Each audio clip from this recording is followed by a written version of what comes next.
Halo, perkenalkan nama saya Evandri Gusjanto. Kali ini saya akan mempresentasikan sebuah sistem informasi di bidang kesehatan yang kami beri nama Simkes Kesehatan Kabupaten Malinau. Dan memang ini sedang kami kembangkan perusahaan tempat saya bekerja. Tapi konteks hari ini adalah untuk tugas saya di bidang interaksi manusia dan komputer yang memang diminta untuk mempresentasikan UI UX. Nah, di sini ada tampilan depannya, Simkes Informasi Kabupaten Malinau. Nah, selanjutnya ada halaman NIK, login menggunakan NIK ya. Login di sini kita sudah menggunakan SSO. Jadi satu aplikasi untuk semua layanan. Jadi untuk aplikasi-aplikasi atau sistem informasi manajemen yang ada di Kabupaten Malinau melalui program pemerintah daerah semuanya akan terintegrasi. Nah, di sini khususnya di sistem ini adalah sistem informasi kesehatan yang memang mengintegrasikan sistem RS sendiri yang ada di rumah sakit, selanjutnya BPJS Kesehatan melalui mobile JKN-nya, selanjutnya rekam medis melalui Satu Sehatnya. Jadi memang sistem ini cukup kompleks karena akan mengintegrasikan lintas sektor, bahkan lintas OPD-nya, lintas sektor ya, bahkan dari kabupaten sampai ke tingkat pusat melalui kementerian. Nah, kalau kita lihat di halaman depan, ini setelah tadi masuk halaman depan, ini ada halaman welcome-nya, masuk akun. Di sini loginnya menggunakan NIK ya. Jadi nanti cukup di-input NIK di sini. Masyarakat yang memang karena ini konteksnya kabupaten, dia loginnya melalui SSO, single sign on. Jadi untuk SSO sendiri ada 3 yang memang dalam proses pengembangan hari ini adalah single sign on. Yang pertama itu by NIP, nomor induk pegawai bagi ASN-nya sendiri, karena sistemnya tidak hanya untuk masyarakat, ada juga sistem yang memang untuk pemerintah. Selanjutnya ada by NIK. By NIK ini ada 2 untuk warga Malinau sendiri yang memang akan terekam, karena sistem yang dikembangkan kami hari ini adalah sistem yang memang terintegrasi bahkan melalui database kependudukannya. Selanjutnya by NIK lagi, tapi untuk warga-warga yang di luar Malinau. Nah, kembali ke konteksnya, hari ini kita akan mempresentasikan karena ini tugas terkait Simkes Kabupaten Malinau. Nah, setelah mereka input NIK, masuk di sini, akan masuk selanjutnya itu ke halaman akan muncul tampilan OTP diterima. Nah, OTP ini akan dikirim secara otomatis ke HP masyarakat tadi yang sudah login. Karena kita pakai one time password. Kenapa kita tidak pakai password? Karena password ini akan ada waktu sekitar 2 menitan dan dia akan berubah-berubah. Nah, jadi memang kita menggunakan one time password ini untuk mengantisipasi yang namanya ya keamanan. Jadi sistem ini memang mendukung untuk itu, dia tidak menggunakan password. Nah, ini tampilan depan home-nya dari sistem informasi kesehatan. Yang pertama ada fitur bantuan darurat, ada fitur pendaftaran, ada fitur antrian, ada fitur rekam medis, jadwal dokter, jadwal perawat, saran dan komentar, fasilitas, ketersediaan obat, persebaran ambulan, bantuan darurat, kamar inap, hingga Malinau Care. Nah, saya akan coba jelaskan di sini depan. Nah, ini juga ada bentuk berita-berita. Nah, secara tampilan depan, itu foto profilnya kita. Kalau kita desain UI-nya, terus ada selamat siang ya kalau dia pagi, selamat pagi, kalau dia malam selamat malam, kalau dia sore nanti selamat sore. Nah, terus ada nama pasiennya. Terus nanti ada notifikasi di situ, bahkan kita bisa login, logout di situ. Terus ada tampilan di web banner yang kita kasih di sini. Nah, selanjutnya ada fitur bantuan darurat. Nah, bantuan darurat ini itu emergency call ya, atau panic button. Nah, untuk tahap ini itu di kesehatan. Jadi ketika memang ada kecelakaan atau ada apapun yang memang membutuhkan bantuan ambulan, ketika diklik tombol bantuan darurat, sistem akan secara otomatis mengirimkan pesan kepada operator atau driver ambulan terdekat, sehingga dan itu beserta GPS lokasinya, koordinat lokasinya. Selanjutnya ada fitur pendaftaran. Ini cukup menarik.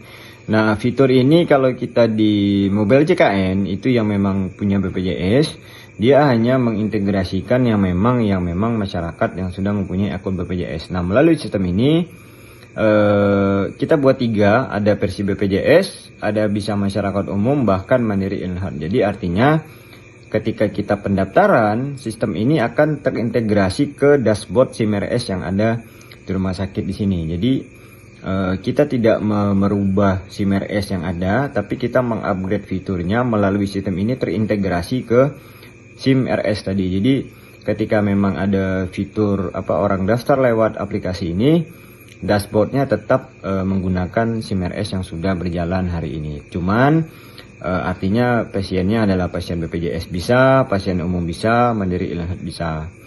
Nah, kenapa sistem ini dibangun? Karena untuk meningkatkan pelayanan publik.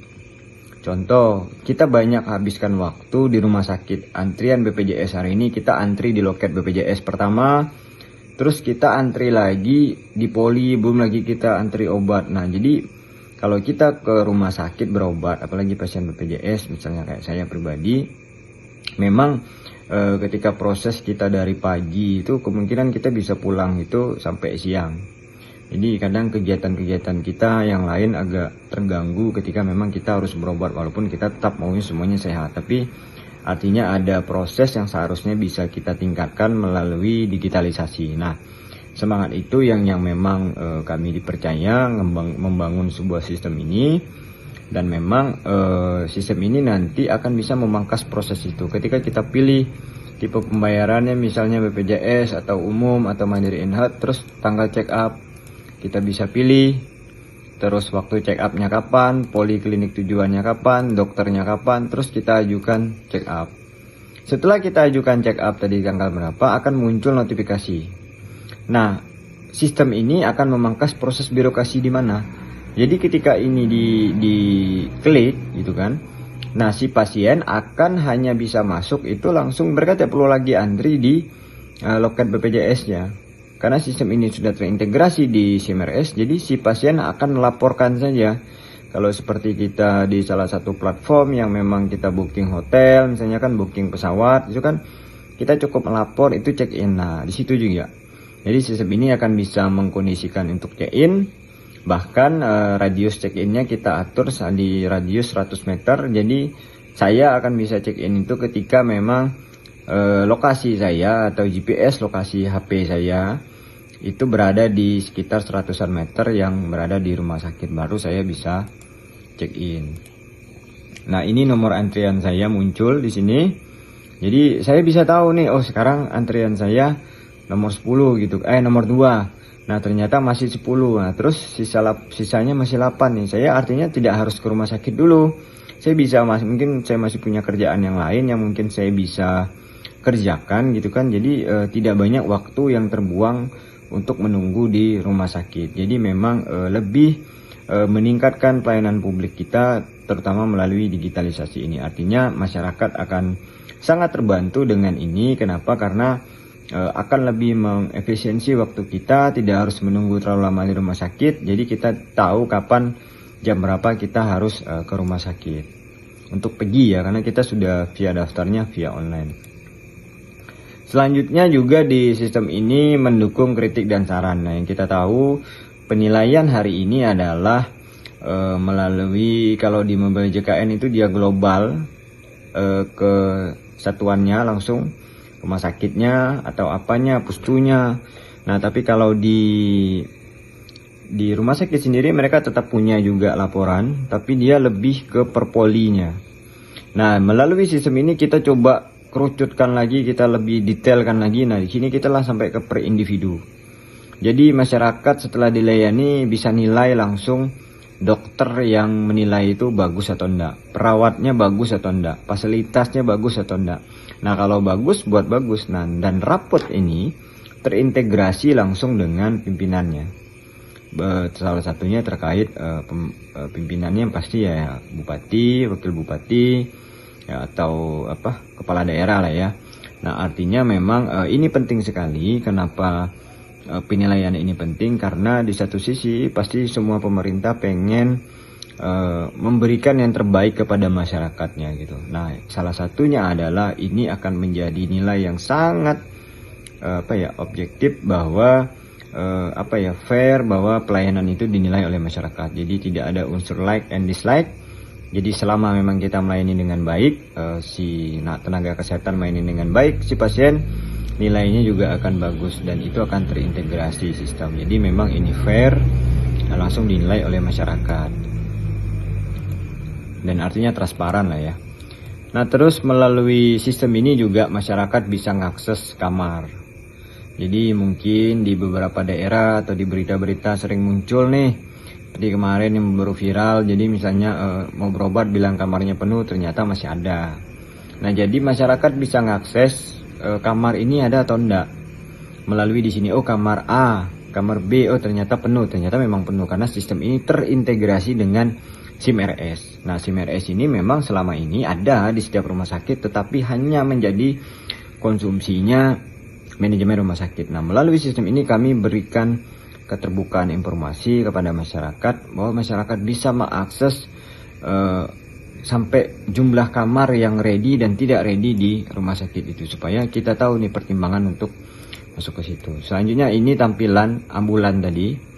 Jadi ambulan itu akan muncul di sistem ini, prosesnya dalam perjalanan mengantar pasien ya kurang lebih tampilannya seperti di marketplace lah ya, statusnya. Nah, ini masih dalam tahap pengembangan. Bahkan di sini juga kita ada fitur ketersediaan obat.